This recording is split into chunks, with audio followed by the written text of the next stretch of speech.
एक और स्टूडेंट है, देखो।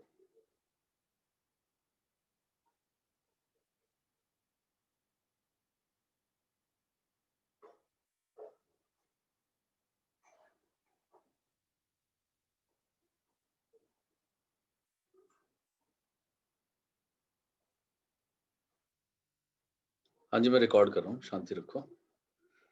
हाँ जी, देखो, सबसे पहले ये जो लिस्ट आपके पास आई हुई है, जिनके पास भी नंबर ऑफ क्वेश्चन की लिस्ट आई है कि ये वाला क्वेश्चन रिलेटेड है और ये वाले करने हैं, ये लिस्ट बिल्कुल बेकार है। इस लिस्ट को फॉलो मत करना, ठीक है? पहली बात तो ये। हाँ, मैं प्रूव कर देता हूँ। देखो, इसमें लिखा हुआ है एओआई पढ़ना, इसमें लिखा हुआ है 8.1 क्वेश्चन नंबर 6, 9, 10। एक बार जरा क्वेश्चन नंबर 6 निकालना। 8.1 क्वेश्चन नंबर 6, 9 एंड 10। बच्चे, एनसीईआरटी मैंने पिछले लास्ट क्लास के अंदर भी बोला था, आप एनसीईआरटी निकालो, नहीं है तो पीडीएफ डाउनलोड करो और एक बार जरा ये क्वेश्चन पढ़ो। Question number 6।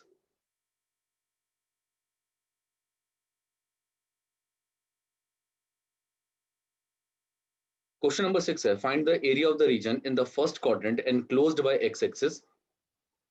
एक लाइन गिवन है x equal to under root 3y करके, और एक सर्कल गिवन है x square plus y square equal to 4 करके, ठीक है ना? ये क्वेश्चन यहाँ पे मना किया गया।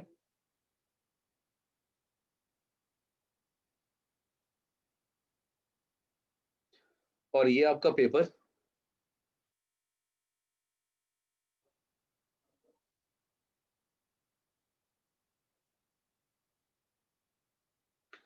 5 नंबर का चैप्टर आया हुआ है, 5 नंबर का, इसकी वेटेज के हिसाब से। एक 2 नंबर का क्वेश्चन है, ये वाला 24, find the area of the region bounded by the parabola and the line x equal to 2। और एक क्वेश्चन जरा ये पढ़ना, जो क्वेश्चन नंबर 8.1 का 6th वाला क्वेश्चन है, 8.1 क्वेश्चन नंबर 6। ये बिल्कुल सेम वही क्वेश्चन है कि एक सर्कल गिवन है सेम फिगर के साथ, y equal to under root 3x है, वहां पे x equal to under root 3y था, और साथ में लिखा हुआ है x axis in the first quadrant. बिल्कुल सेम उसी की कॉपी है ये, ठीक है ना? तो जिनके पास भी वो लिस्ट आई हुई है, वो लिस्ट बेकार है, इसे फॉलो मत करना। मैं आपको आज बता दूंगा कि इस चैप्टर में से क्या करना है और क्या छोड़ना है, ठीक है? चलो, हाँ जी, सुनो पहले तो।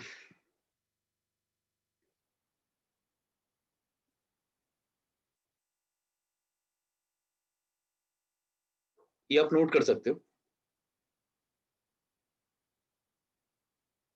8.1 पूरी विद एग्जाम्पल।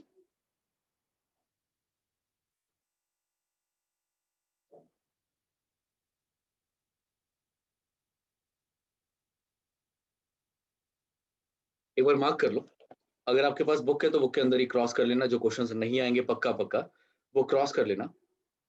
8.2 से आपने एग्जाम्पल नंबर 8 करना है। ट्राइंगल्स का ना मैं भी कंफर्म नहीं हूँ, क्योंकि सिलेबस के अंदर जो लिखा हुआ था, जो मना किया हुआ था, मैं आपको वो भी दिखा दूं, जो स्पेसिफिकली सीबीएसई से इशूड था।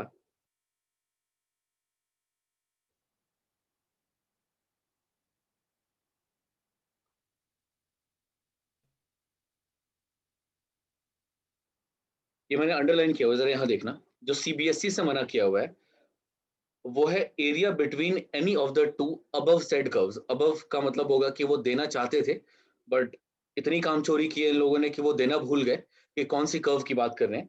इस चैप्टर में सर्कल है, इलिप्स है और पैराबोला है। इन कर्व्स की बात की हुई है कि अगर इनके बीच में कोई क्वेश्चन आए कि दो कर्व के बीच में आप एरिया निकाल करके दो, तो ऐसे क्वेश्चन आपको एग्जाम से बाहर रखने हैं, ठीक है ना? तो इसके बेसिस पर जो जो मना करना है वो मैं आपको बताता जा रहा हूँ। मेन जो लिखा हुआ था, मेन सीबीएसई की तरफ से आया था, उसके बेसिस पर बता रहा हूँ। आपने एग्जाम्पल नंबर 8 करना है, एग्जाम्पल नंबर 9 भी करना है, बट मैं अभी श्योर नहीं हूं इसके बारे में, क्योंकि कर्व के बारे में मना किया हुआ है और यहाँ पर ट्राइंगल का क्वेश्चन नहीं है। इसके लिए मैं भी थोड़ा डाउटफुल हूँ, तो इसके लिए हमें सीबीएसई के मतलब जो जितने सैंपल पेपर्स होंगे हमें वो भी चेक करने पड़ेंगे कि क्या सैंपल पेपर में ट्राइंगल का कोई क्वेश्चन दिया हुआ है, अगर दिया होगा तो फिर हम ये करेंगे तब, अभी नहीं। सर्कल कर रहा हूं, जो डाउटफुल है वो मैं सर्कल कर रहा हूं। एग्जाम्पल नंबर 10 इग्नोर कर दो, काट दो, नहीं करना। बच्चे जो जो काटना वो नोट कर लो। एग्जाम्पल नंबर 6 आपने नहीं करना, 7 नहीं करना, 10 भी नहीं करना। यहां मैं लिख दिया ना 8.1 और उससे पहले वाले सारे एग्जाम्पल आपने करने हैं। 6, 7, 10 ये 3 एग्जाम्पल भी मना किए मैंने। 8.2 से, हाँ जो जो करना है वो वही लिख रहा हूँ। 8.2 से क्वेश्चन नंबर 3 से लेकर के सारे के सारे क्वेश्चंस करने एंड तक, क्वेश्चन नंबर 7 तक। और ये मिसलेनियस भी गलत दे रखी है, जितना सीबीएसई की तरफ से इशूड था उसके बेसिस पे बता रहा हूँ। ये मिसलेनियस का भी वहां पे गलत क्वेश्चन मार्क्ड है। आप कौन कौन से क्वेश्चन करने हैं वो यहाँ लिख रहा हूँ। एग्जाम्पल 11 करना पड़ेगा क्योंकि कर्व नहीं है। एग्जाम्पल 12 करना पड़ेगा, कर्व नहीं है। अच्छा मैंने कहा तो ये कंप्लीट एक्सरसाइज विद उसके एग्जाम्पल, मतलब उस एक्सरसाइज के जो एग्जाम्पल होंगे मैं नंबर डाल देता हूँ यहाँ पर। ज्योति 1 और 2 नहीं करना मतलब इस एक्सरसाइज का कह रहे हो, 8.2 का? हाँ 8.2 के पहले 2 क्वेश्चन नहीं करना है क्योंकि वो पूरे के पूरे कर्व के ऊपर है और वो भी इंटरसेक्शन पर बेस्ड है। तो ये 5 एग्जाम्पल करने हैं आपने। 8.1 करना है, 2 एग्जाम्पल उसके बाद हैं, फिर एक्सरसाइज 8.2 करनी है। अब मिसलेनियस की बात कर रहा हूँ।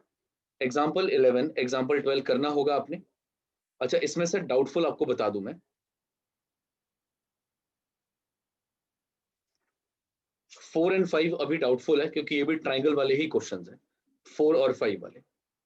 ठीक है, एग्जाम्पल 11 करना है, 12 करना है, 13 भी करना है।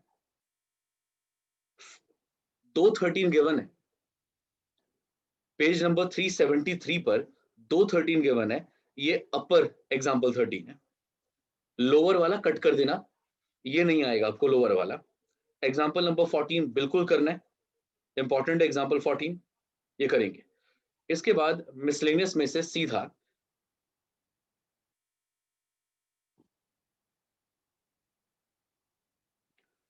क्वेश्चन नंबर 1 to 11 करना है। इसमें कोई ऐसा क्वेश्चन नहीं है जहां पर 2 कर्व्स बीच में आ रही हो, ठीक है ना, एक लाइन है, कर्व है। और ऐसा क्वेश्चन में आपको एग्जाम में आया हुआ क्वेश्चन में आपको दिखा चुका हूं कि लाइन और कर्व के क्वेश्चन आ सकते हैं आपको एग्जाम में, ये मैं दिखा चुका हूं आपको, ठीक है ना। अरे अभी तो दिखाया, ये देखो ना, तो मैं किसी और ऐप से खोल लेता हूं इसे।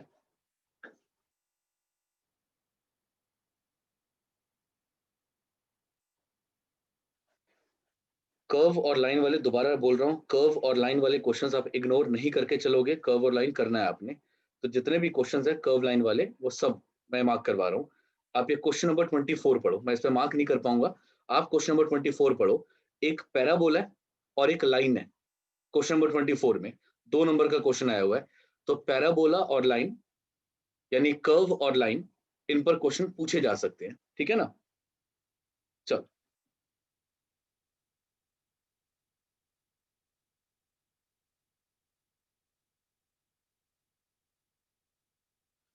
तो 1 to 11 सारे करेंगे, इनफैक्ट 1 to 12 सारे।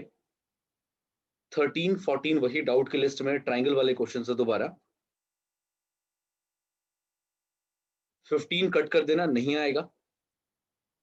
15 कट करना, नहीं आएगा। 16 आ सकता है क्योंकि कर्व का नहीं है, मतलब 2 कर्व्स का नहीं है। क्वेश्चन नंबर 16 आ सकता है, 17 आ सकता है। 18 और 19 आपको कट करने हैं, ठीक है। यानी ऑलमोस्ट ये चैप्टर आपको कंप्लीट करना है, कुछ चीजें छोड़ करके उस सीबीएसई के सर्कुलर के हिसाब से, मतलब वो जो यहाँ से जो लिस्ट आई है उसके हिसाब, जो टॉपिक बोला हुआ है हमें। स्कूल में एग्जाम्पल नंबर 7 को क्या बोला, इंपॉर्टेंट बोला है। एग्जाम्पल 7 है कौन सा? नहीं आएगा राघव। 2 कर्व के क्वेश्चन 100% गारंटेड लिख करके दे रहा हूँ, नहीं आएगा, ठीक है। और सर मिसलेनियस का जो क्वेश्चन नंबर 15 है उसके मार्क करा रखा है। क्वेश्चन नंबर 15 क्या, क्वेश्चन नंबर 15 में क्या? मिसलेनियस में करा के आएगा, ऐसे क्वेश्चन आ सकते हैं कि भाई नहीं आएगा, फिर कटा क्या है? साफ साफ लिखा हुआ है, मैंने आपको सिलेबस अभी पढ़वा दिया, साफ साफ लिखा हुआ है कि दो कर्व्स के बीच का एरिया नहीं पूछा जाएगा। और यहाँ पर दो कर्व है, एक पैराबोला है और एक सर्कल है, 100, फिर कटा क्या है? अगर ये आने के लिए बोल दिया, इंपॉर्टेंट बोल दिया, तो फिर तो कैंसिल ही नहीं हुआ कुछ, ठीक है ना? तो जितना सीबीएसई से लिखा हुआ है मैं उसके हिसाब से आपको बता चुका, ये पूरा टॉपिक आपको करना है। और इसके लिए एनसीईआरटी और एग्जाम्पलर के 3 या 4 क्वेश्चंस हैं, वो काफी है।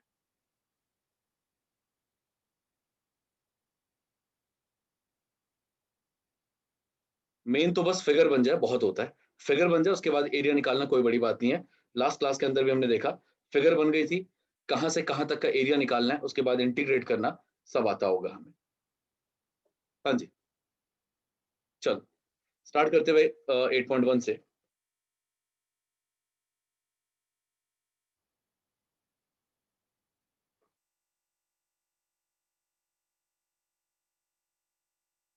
ठीक है ना, कोई डाउट तो नहीं? चलो 8.1 से स्टार्ट करते हैं। देखो, सबसे पहले तो आपको ये पहचानना पड़ेगा कि इक्वेशन किसकी है, क्योंकि अब आपको ये नहीं बताएगा कि पैराबोला है, सर्कल है, कभी कभी बता भी देगा और कभी कभी इग्नोर कर देगा, सीधा कहेगा कर्व है और आपने इसका एरिया निकालना है। तो आपको पहले समझना पड़ेगा कि कर्व पढ़ करके कि लाइन बनने वाला है, सर्कल बनने वाला है, पैराबोला बनने वाला है, एलिप्स बनने वाला है, ये क्या है आइडेंटिफाई करना पड़ेगा। सबसे पहले ध्यान देना, अगर आता है 2x² + 3y² = 36, मैं आपसे पूछ रहा हूं ये क्या है, कौन सी फिगर है ये? एलिप्स है, क्योंकि दोनों के स्क्वायर हैं और मैंने आपको समझा दिया था तरीका ढूंढने का, इस कांस्टेंट से डिवाइड करना। अगर डिवीजन के बाद डिनोमिनेटर्स दोनों का सेम आ गया, इसका भी और इसका भी, तो सर्कल होगा। डिफरेंट आ गया, ये देखो, x पर और y पर दोनों पर डिफरेंस आ रहा है, क्या लगता है क्या होना चाहिए? डिफरेंट आ रहा है, एक साइड ज्यादा आएगी और एक कम होगी, क्या लगता है ये क्या होना चाहिए, सर्कल या इलिप्स? हाँ जी, तो ध्यान, एलिप्स। ठीक है, ध्यान रखना ये। अच्छा, क्वेश्चन अगर आ जाए x² + y² = 4, ये क्या होगा? सर्कल। सर्कल होगा। सर्कल। x² / 4 circle. + y² / 4 = 1, इधर वाला पार्ट और इधर वाला पार्ट यानी x वाला पार्ट और इवन y वाला पार्ट सब तरफ से बराबर है। जब सब तरफ से बराबर है तो आपका जो रिजल्ट आएगा वो एक सर्कल होगा। यहां तक क्लियर है? हाँ जी, यहां तक क्लियर है सबको? चलो, ये आइडेंटिफाई करना, ये इक्वेशन किसकी? पैराबोला। बट पैराबोला तो 4 बनते थे ना, ये वाला पैराबोला कौन सा होगा? x की पॉजिटिव पॉजिटिव एक्स एक्सिस की तरफ। लास्ट क्लास के अंदर ही समझाया था, जो पार वाइज छोटा होगा, जैसे यहाँ पर जो पार वाइज छोटा होगा उसी साइड पर आपको ड्रॉ करना है पूरा पैराबोला। अच्छा, x² = -y है, तो ये पैराबोला कहाँ बनने वाला है? Negative y negative y axis. ठीक है, मतलब y कवर होगा और वो भी नेगेटिव पार्ट कवर होगा, तो नीचे आप -y कवर कर लेना। ठीक है, अब लाइन की बात कर लेते हैं। 2x + 3y = 12, अगर ऐसी कोई लाइन आपके पास आती है तो क्या ये इंटरसेप्ट बनाने वाली है? हाँ जी, क्या ये इंटरसेप्ट बनाने वाली है? Yes yes sir. Sir. x और y दोनों पर कोई ना कोई गैप आएगा, यहाँ पर इंटरसेप्ट जरूर बनेगा। अच्छा, अगर कांस्टेंट ना हो, सिर्फ x और y आ जाए, जैसे कि इक्वेशन y = 2x, क्या यहाँ पर इंटरसेप्ट बनेगा? इस पार्ट में इंटरसेप्ट बनेगा? नो सर, ओरिजिन से पास होगी लाइन। यहाँ पर लाइन ओरिजिन से पास होगी, बिल्कुल ठीक जवाब। यहाँ लाइन ओरिजिन से पास होगी, कोई इंटरसेप्ट यहाँ नहीं बन रहा। अच्छा, लाइन अगर गिवन हो y = 2, तो ये कैसी बनने वाली line? Parallel. Parallel parallel to क्या? X. Axis. Parallel to x axis, ये बनेगा y = 2। सिमिलरली अगर आ जाए x = -3, तो इस बार x = -3 कैसे बनेगा? वाई के पैरेलल। y के पैरेलल, y के पैरेलल। आई होप आप सब समझ गए कि फिगर्स कैसे बननी है। Yes sir. चल, आते हैं पहले क्वेश्चन पर, ये भी सीखते हैं कि पैराबोला का एरिया कैसे निकालेंगे, क्योंकि पहला क्वेश्चन हमारा पैराबोला का ही है। चल, आते हैं क्वेश्चन नंबर 1 पर, ध्यान से पढ़ना है question. Find the area of the region bounded. Last class के अंदर भी आपको समझाया था कि कभी कोई चीज, जैसे मैंने लाइन ड्रॉ की, इसका कोई एरिया नहीं होगा। एक और लाइन ड्रॉ करता हूं, अभी भी इसका कोई एरिया नहीं होगा, बट जब ये बाउंड हो जाएगा, बंद हो जाएगा, तो बंद होने पर इस रीजन का मतलब इस रीजन को आप बोलोगे area bounded by these 3 lines. ठीक है ना, यानी इस रीजन को आपने एरिया बोलना है। तो एरिया निकालने के लिए सबसे इंपॉर्टेंट बात यह है कि चारों तरफ से घिरा होना चाहिए, मतलब हर तरफ से घिरा होना चाहिए, बंद होना चाहिए, तब जाकर के उस फिगर का एरिया निकाला जा सकता है। हाँ जी, ये बात सबको समझ आई है? Yes, sir. Yes, sir. आगे अब find the area of the region bounded by the curve y square equal to x। फिलहाल अभी इतना ही। मैं यहाँ ड्रॉ कर रहा हूँ y square equal to x। ये वाला पैराबोला, आई होप सब समझ गए हैं पैराबोला कैसे बनेगा, क्योंकि यहाँ पर एक स्क्वायर है, एक की पार 1 है, पार एक क्वाड्रेटिक में एक लीनियर में है। ये पैराबोला बनेगा कौन सी एक्सिस को कवर करता हुआ? X-axis. Positive. Positive side. Positive Positive. x-axis. आपको पता है सिमेट्रिक होती है फिगर। सिमेट्रिक मतलब पता है क्या होता है? जैसा ऊपर होगा बिल्कुल वैसी ही मूवमेंट नीचे होगी, यानी जितना गैप यहाँ पर है उतना ही गैप यहाँ पर होगा। ये हर क्वेश्चन की अजम्पशन है हमारी। अजम्पशन भी रखने की, हमें लिखने की भी जरूरत नहीं है, क्योंकि जब आप फिगर बनाते हो तो जितना हिस्सा ऊपर बन रहा है उतना ही हिस्सा नीचे बनेगा। ये आप ड्रॉ करोगे तो आपको, मतलब प्रॉपर ड्रॉ करोगे तो आपको समझ आएगा। ठीक है ना? हाँ जी, इतनी बात समझ आई सबको? Yes, sir. चलो, Yes, sir. Y square equal to x हमने ड्रॉ कर दिया। मैं यहाँ लिख भी रहा हूँ, रिप्रेजेंट कर रहा हूँ y square equal to x. ये हमने ड्रॉ कर दिया। रफ फिगर है, आपको मार्क करने की जरूरत नहीं है कि 0 कहाँ है, 1 कहाँ है, 2 कहाँ है, -1 +1, ये सब कुछ नहीं करना। बस आपने फिगर ड्रॉ करनी है। कर दिया हमने ड्रॉ। आगे अब कहते हैं साथ में ना लाइन ड्रॉ करनी है आपने, क्योंकि ये एरिया निकल नहीं सकता, घिरा हुआ नहीं है, बंद नहीं है, ये एरिया निकल नहीं सकता। एरिया निकालने के लिए आपको कुछ और करना पड़ेगा ताकि ये बंद हो पाए, और बंद होगा तो एरिया निकालना आसान हो जाएगा। देखो जरा बंद कैसे करने के लिए कह रहे हैं। कहते हैं साथ में कुछ लाइंस भी है, जैसे कि x इक्वल टू 1। ये line parallel to y axis होगी ना, या x एक्सिस होगी? Yes, sir. y-axis। Y-axis. Parallel to y axis. अंदाजे से, मैंने कहा ना रफ फिगर है, अंदाजे से x इक्वल टू 1 ड्रॉ कर लो अपना। ठीक है, ये मान लो कि ये वाला पॉइंट आपका 1 है, और आपने जो ड्रॉ किया वो है x इक्वल टू 1 का part.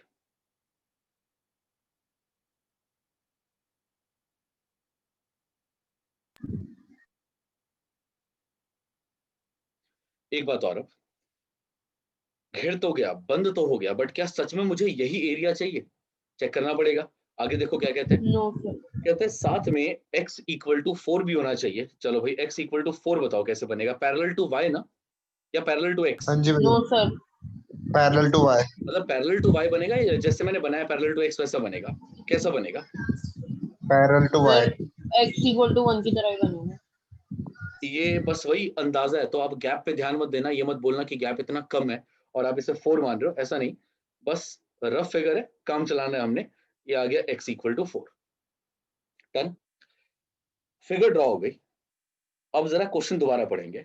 Find the area of the region, बंद होना चाहिए तभी एरिया आ सकता है। Find the area of the region bounded by the curve, curve आनी चाहिए, एंड द लाइंस, साथ में कुछ लाइंस होनी चाहिए, जैसे x इक्वल टू 1 होना चाहिए, x इक्वल टू 4 होना चाहिए, और x एक्सिस होना चाहिए।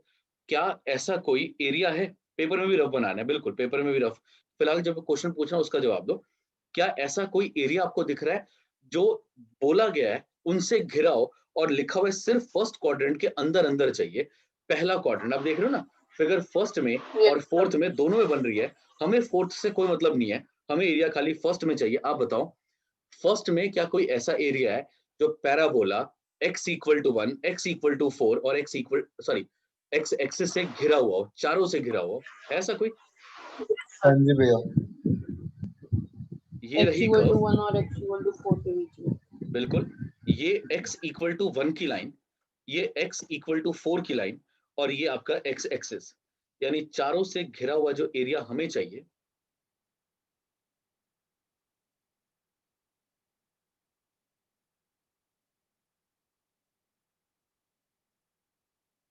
फर्स्ट क्वाड्रेंट के अंदर अंदर, वो ये वाला है।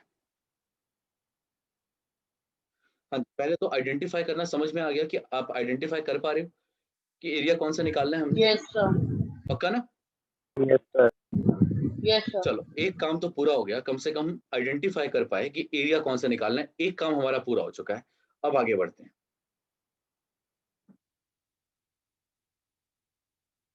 हाँ हाँ शांति जरा, हाँ जी। क्या लगता है मतलब यहाँ पर एरिया शुरू कहाँ से हुआ, खत्म कहाँ हो गया, ये एक्स एक्सिस पे पता करना ज्यादा आसान है या वाई एक्सिस पे पता करना ज्यादा आसान है? X-axis.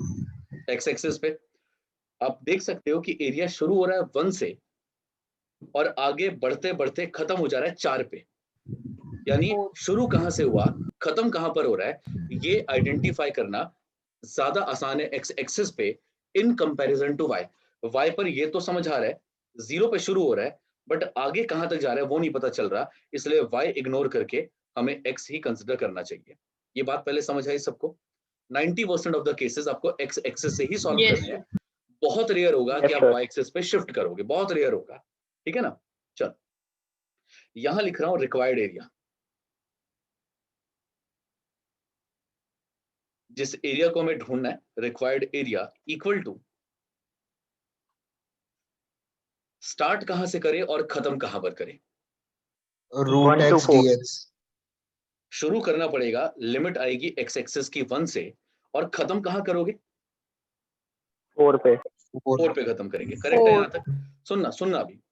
पता है ये जो लाइंस है x इक्वल टू 1 और x इक्वल टू 4, इनका बस इतना काम था कि रिस्ट्रिक्शन लगाई जा सके कि शुरू 1 से होगा और खत्म 4 पे होगा, यानी इसका इंटीग्रेशन, बस इतना ही रोल है और कोई रोल यहां पर नहीं होगा।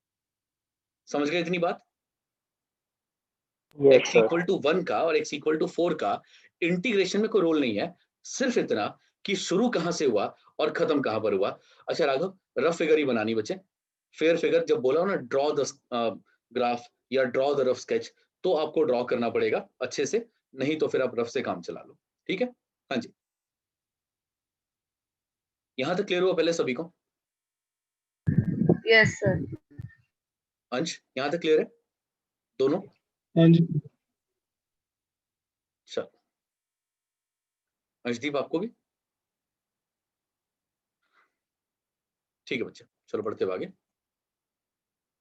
ठीक है बताओ फिर, अगर 1 से शुरू करना है और 4 पे खत्म करना है, तो ये जो एरिया है, जिस एरिया को हम ढूंढ रहे हैं, वो कौन सी फिगर का एरिया है? क्या नहीं होता तो एरिया भी नहीं होता? Parabola. बिल्कुल ठीक। यानी ध्यान रखना, सुनना मेरी बात, किस चीज का एरिया निकालना है पता है कैसे पता चलेगा? आपको एक्सिस के ऊपर देखना है कि ऊपर कौन सी फिगर आ रही है, उस कर्व में, कर्व हो या लाइन एक ही बात है, उस कर्व में और एक्सिस में जितना भी गैप होगा, उस गैप को ही एरिया कहा जाएगा, क्योंकि बंद हो जाएगा, अगर बंद हो जाएगा तो ये वाला पार्ट एरिया को रिप्रेजेंट करेगा। तो एरिया किसका है? ये ऊपर वाली कर्व का एरिया। फिलहाल अभी एरिया किसका है? ये ऊपर वाली कर्व का एरिया है, और ऊपर वाली कर्व क्या है? Y square Parabola. equals to X. Parabola. Is equal to x. इसका मतलब हमें पैराबोला का एरिया निकालना है, बट पैराबोला का ये area with respect to x निकलना चाहिए। दोबारा बता देता हूं, अगर आप कभी भी एरिया की बात कर रहे हो तो एरिया का मतलब होगा एक्सिस के ऊपर कोई भी फिगर बन रही है, जैसे मान लो यही कुछ बन रहा है, ऐसा कोई भी फिगर बन रही है, तो लिमिट आपको पता है यहां से शुरू करना है, यहां खत्म करना है, ठीक है ना? ये एरिया अंदर बनने वाला पार्ट एरिया है। तो कर्व और एक्सिस के बीच में जो गैप आपको नजर आ रहा है, इस गैप को एरिया कहा जाएगा, और इस कर्व को इंटीग्रेट करके आपका जो रिजल्ट होगा, एरिया जो होगा, वो ढूंढा जा सकता है। ये बात मैं लास्ट क्लास में इस एग्जांपल से प्रूव कर चुका हूं, ठीक है ना? इस लाइन को इंटीग्रेट करके आपका रिजल्ट एरिया का निकल गया था। हाँ जी, आप क्वेरी ले सकते हो, अगर कुछ भी पूछना हो आप पूछ सकते हो, नहीं तो फिर मैं आगे बढ़ूं, क्वेश्चन कंप्लीट करें हम।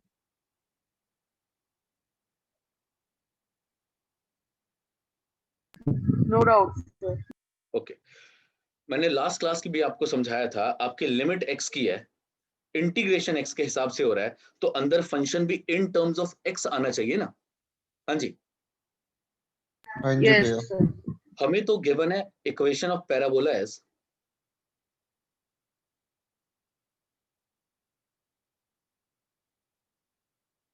y square equal to x. अगर मैं पूरे क्वेश्चन को x की फॉर्म में लेकर के आना चाहता हूं तो क्या चेंज करे जिससे पूरा क्वेश्चन x की फॉर्म में आ जाए?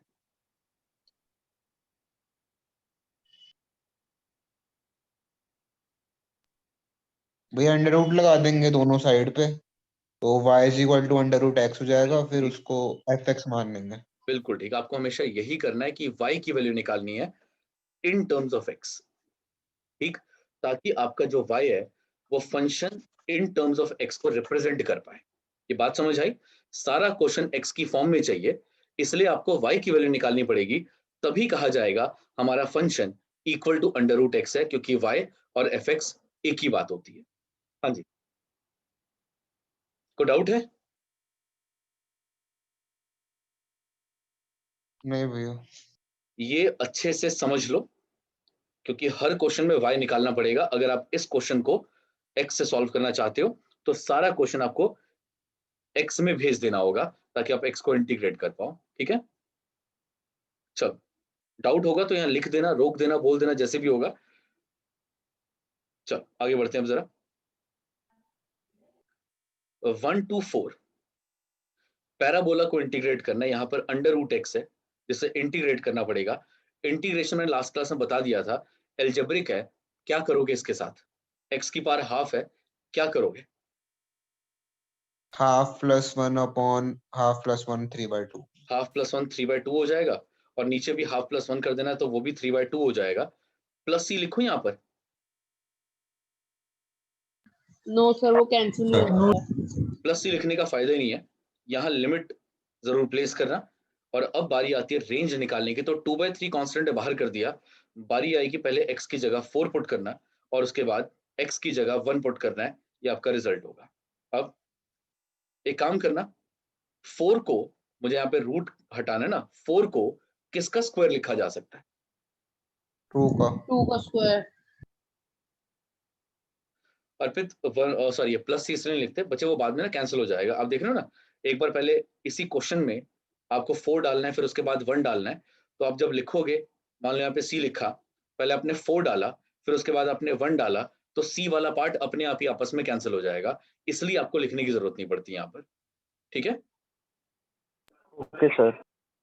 चलो आगे। अब तो सॉल्व कर लोगे ना इसको? ये वाला पार्ट, ये 2 इस वाले 2 से कट हो जाएगा, यस सर।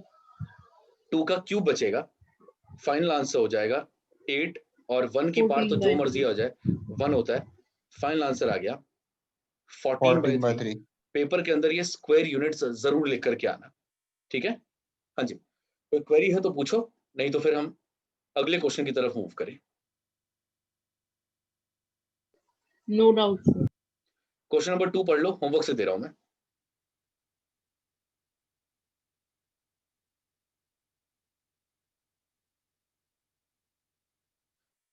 क्वेश्चन नंबर 2 में पैराबोला, वापस से 2 लाइंस, एक्स एक्सिस और फर्स्ट क्वाड्रेंट के अंदर अंदर निकालना है। हाँ जी, कर लोगे? Yes sir. अच्छा, एक क्वेश्चन आया है कि अगर नहीं लिखा होता फर्स्ट क्वाड्रेंट के बारे में तो क्या करते? सिंपल, मतलब मुझे नीचे वाला एरिया भी लेना पड़ता, फिर तो आपको बस बाहर ट्वाइस करना है। सिमेट्रिक का फायदा यही है, सिमेट्रिक मतलब ऊपर नीचे बराबर होने का फायदा यही है। एक निकालो और उसी का डबल कर दो, आपका एरिया पूरा का पूरा निकल जाएगा। पेपर में नंबर भी नहीं कटते, पेपर में बिल्कुल वैलिड आंसर है। इस तरीके से आप अपने आंसर्स दे सकते, ठीक है? हाँ जी, बात समझ आ गई सबको? अगर नहीं लिखा होता फर्स्ट Yes, क्वाड्रेंट, sir. सिर्फ लिखा होता कि इन सब से बाउंड होगा, तो ऊपर वाला भी आता, ऊपर वाला भी चारों से बन रहा है, नीचे वाला भी चारों से बन रहा है, तो ऊपर वाला भी आता, नीचे वाला भी आता। एक निकाल के डबल कर दो, अपने आप आंसर आ जाएगा। 2 निकालने की हमें जरूरत ही नहीं है, ठीक है? क्वेश्चन नंबर 2 होमवर्क से दे रहा हूं मैं आपको। क्वेश्चन नंबर 3 पर आते हैं, पढ़ना, क्या पता आप कर लो तो टाइम बच जाएगा। मैं यहाँ पे फिगर ड्रॉ करने की कोशिश करता हूँ। पहले बता वो दो, हो जाएगा बस, y पहले पॉजिटिव में बताओ, बनेगा पैराबोला। हाँ पहले बताओ फिगर क्या क्या है यहाँ, मतलब सर्कल, एलिप्स से क्या क्या चल रहा है यहाँ पर? एलिप्स और सिंपल लाइन। ये नालायक फिर मार खाएगा मेरे से। एलिप्स से ही? पैराबोला है तो भैया। पैराबोला।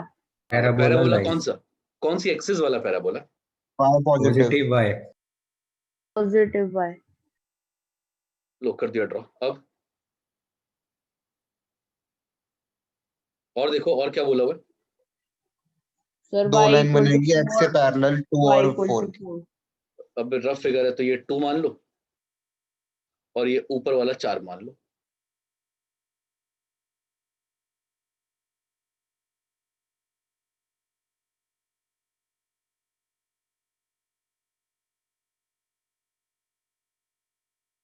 हाँ जी, देख के बताओ एरिया निकालना कौन सा, आराम से पहले देख के बताओ। Find the area of the region, first quadrant में क्वाड्रेंट वाला. 4 चीजें बोली उसने, देखते जरा कौन सी 4 चीजें। पहला कर्व आ रहा है, y इक्वल टू 2 आ रहा है, y इक्वल टू 4 ये भी आ रहा है, और साथ में y एक्सिस चारों से बंद हो रहा है। ये एरिया निकालना है मुझे। क्लियर है? यहाँ पर एरिया y एक्सिस पे शुरू कहाँ से हुआ, 0 से, 1 से, 2 से, कहाँ से शुरू हो रहा है? से 2 से 2 से 2 से। एंड कहाँ हो रहा है? 4 तक जा रहा है. 4 4 पे 2 से स्टार्ट हुआ 4 तक गया। आराम से देखते हैं, 2 से शुरू हुआ, धीरे धीरे बढ़ते हुए 2.1, 2.2, 2.5, 3, 3.1 करते करते 4 तक जाकर के रुक गया। आपने लिमिट y एक्सिस की ली है, इंटीग्रेशन dx से चल जाएगा क्या? नहीं भैया बिल्कुल dy, भी नहीं। dy. dy dy. और मैंने आपको समझाया एरिया किसका निकलता है, एक्सिस के ऊपर जो कर्व बन रही है एरिया उसका निकलेगा। बताओ किसका एरिया निकलेगा, ये किसका एरिया है? ये कर्व पैरा पैराबोला का। पैराबोला अपने ढूंढ के बताना है कि पैराबोला की यहाँ पे कौन सी इक्वेशन इंटीग्रेट की जाए, बताओ। 2 under root y। Very good. Given equation of parabola is,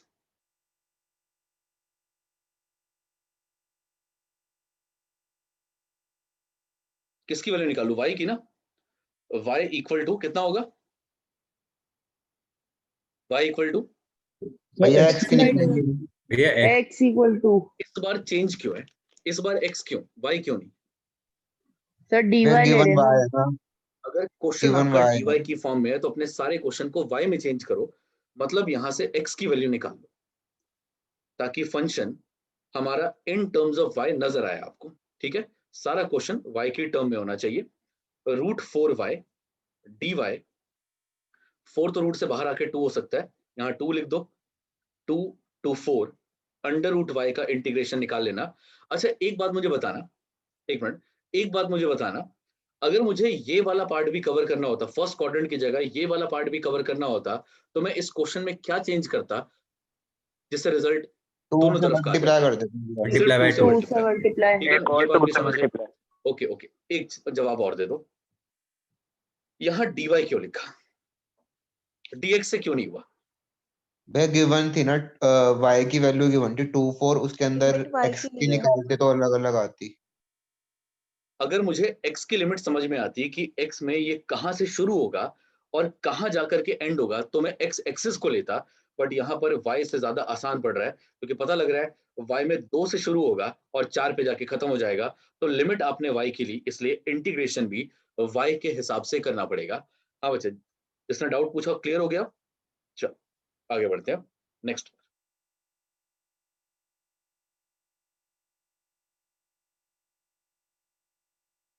नहीं एक क्षेत्र हमेशा, मतलब y में चेंज है वो डिपेंड करेगा लिमिट के ऊपर।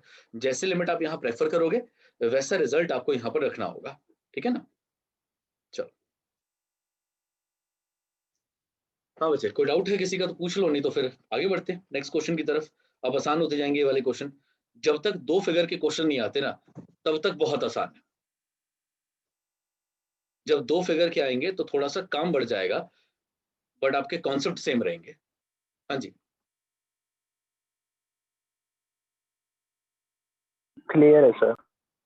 ठीक है फिर आगे बढ़ते हैं। क्वेश्चन नंबर 4, आपको सर्कल का एरिया पता है क्या होता है, एरिया ऑफ सर्कल? हाँ ना तो बोल दो, कितना होता है? r square. Pi r square. सुनना, पाई आर स्क्वायर को ब्रेक कर सकता हूँ आर इंटू आर में ना। अगर एक सर्कल जिसका सेंटर ओरिजिन है तो इधर भी आर होगा और इधर भी आर होगा, दोनों तरफ आर होगा, ऊपर भी आर होगा, नीचे भी आर होगा, यानी हॉरिजॉन्टली और वर्टिकली दोनों तरफ बराबर हिस्सा होगा। समझ पा रहे हो ना सब?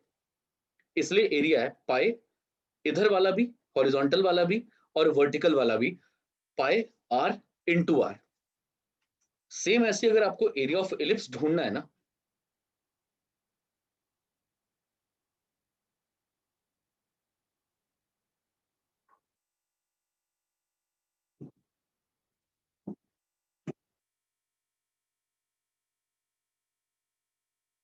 हाँ जी, तो मान लो इक्वेशन ये वाली है, हॉरिजॉन्टल वाली है, तो इसका मतलब ये होगा कि ये वाला हिस्सा ए होगा, ये वाला हिस्सा ए होगा, पॉइंट माइनस में होता है, डिस्टेंस हमेशा पॉजिटिव होता है, ये वाला हिस्सा बी होगा, ये वाला हिस्सा बी होगा, ऊपर यहाँ 0, बी आएगा, यहाँ नीचे 0, माइनस बी होगा, यहाँ a, 0 होगा, यहाँ माइनस a, 0 होगा।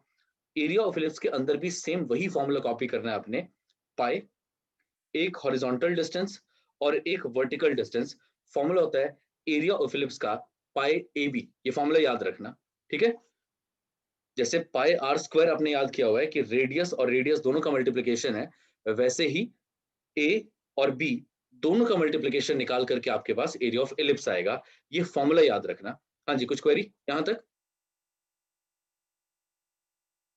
अरे हाँ ना तो बोलो। क्लियर है सर। No, sir. आपके पास क्वेश्चन नंबर 4 में x square upon 16 plus y square upon 9 equal to 1 given है। अगर x स्क्वायर अपॉन में a स्क्वायर होता है, a क्वेश्चन का ढूंढो कितना है, 16 दे रखा है, क्वेश्चन का a कितना होगा? 4 4, a का स्क्वायर। क्वेश्चन का b कितना होगा? 3. 3 का स्क्वायर इक्वल टू 1। इसका एरिया क्या आएगा? पाई, आगे बोलो। 12 pi. पाई 12 4 pi. इंटू 3 यानी 12 पाई स्क्वायर यूनिट्स। यही बात मैं प्रूव करूंगा AOI से। पेपर के अंदर कैसी बात कर रहे हो? पेपर के अंदर ये करके आओगे भाई? पेपर के पॉइंट ऑफ व्यू से नहीं, क्या ये बोलने वाली बात है क्या? पेपर में नहीं करके आना, पेपर में AOI इंटीग्रेशन लगा करके आओगे, एप्लीकेशन ऑफ इंटीग्रेशन है ये, ठीक है? चलो आगे। एक्स स्क्वायर अपॉन में 16 प्लस वाई स्क्वायर अपॉन में 9 इक्वल टू 1। ये क्वेश्चन हमें इसका एरिया निकालना है, फिगर ड्रॉ करना जरूरी है। अच्छा, 1 मिनट से कम का टाइम बाकी है, मैं आपको नया लिंक भेज देता हूँ, फिर कंटिन्यू करते हैं।